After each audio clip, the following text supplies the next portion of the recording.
Cyclotron is a device developed by E.O. Lawrence and M.S. Livingston in 1934.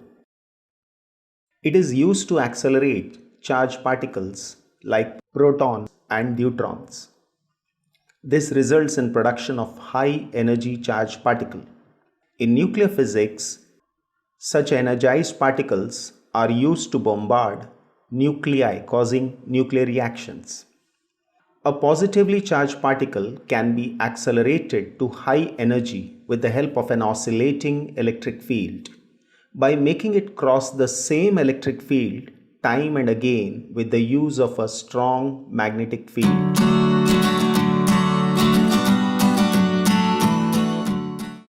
Two hollow half cylinders made of high conductive metals known as Ds are so placed that the straight edge will be face to face with a small gap between them. Now these two Ds are connected to two terminals of an alternating voltage source, an oscillator. It would help in changing polarity.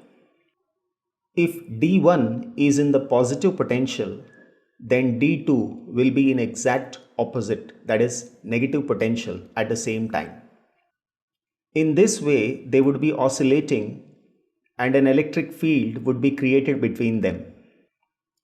One electromagnet is kept below the two Ds and one electromagnet is kept above the Ds. Bottom electromagnet will have north pole above and top electromagnet will have south pole below. This would create a magnetic field perpendicular to the direction of the electric field. This entire arrangement is sealed in a vacuum box. The two Ds create an electric field. The direction of electric field is horizontal. The direction of magnetic field is vertical. When we place a positively charged particle, which may be a proton or a combination of proton and neutron both, since D1 is positive, D2 is negative, there is an electric field between them.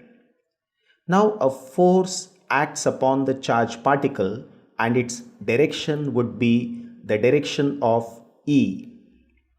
Because of this force, the charged particle gets acceleration, and because of acceleration, the speed increases till it enters the D. Since D is an enclosed container, so the value of electric field is 0. So force becomes 0 and acceleration becomes 0. So inside the container there is no electric field, but there is magnetic field and its direction is north. The charged particle now moves perpendicular to the direction of the magnetic field. It experiences a force in a direction perpendicular to the plane containing V and B. This force provides the centripetal force and makes the charged particle move along a circular path of radius r is equal to mv upon q times b. The particle makes a semicircle and comes to the gap. The time taken is t by 2. Because if the time taken to complete one circle is t, then the time taken to complete semicircle would be t by 2. As soon as the particle comes to end, it is influenced by electric field. When the particle was born, its velocity was 0. When it enters the D, its velocity is v and it is constant because the magnetic field cannot change the velocity. The oscillator will change the polarity. When it comes out of D, it again comes under the influence of electric field. The electric field accelerates the charged particle to V1. When it enters D2, the velocity would remain constant. Now d2 becomes positive and d1 becomes negative. When it comes out of D, it again comes under the influence of electric field. The electric field accelerates the charged particle. The particle would now move from D2 to D1 because its velocity would increase to V2.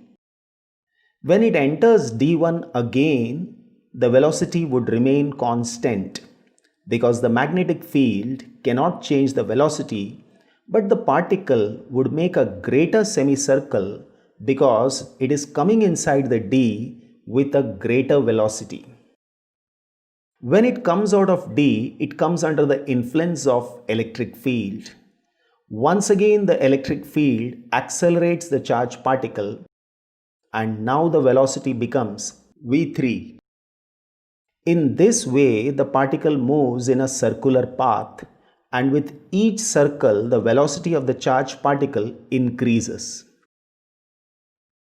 If the velocity of a charged particle increases, the radius of the charged particle would also increase. Finally, when the particle has no more space to grow in radius, it is thrown out through a window. With such a high velocity, the particle has high energy and it hits the target.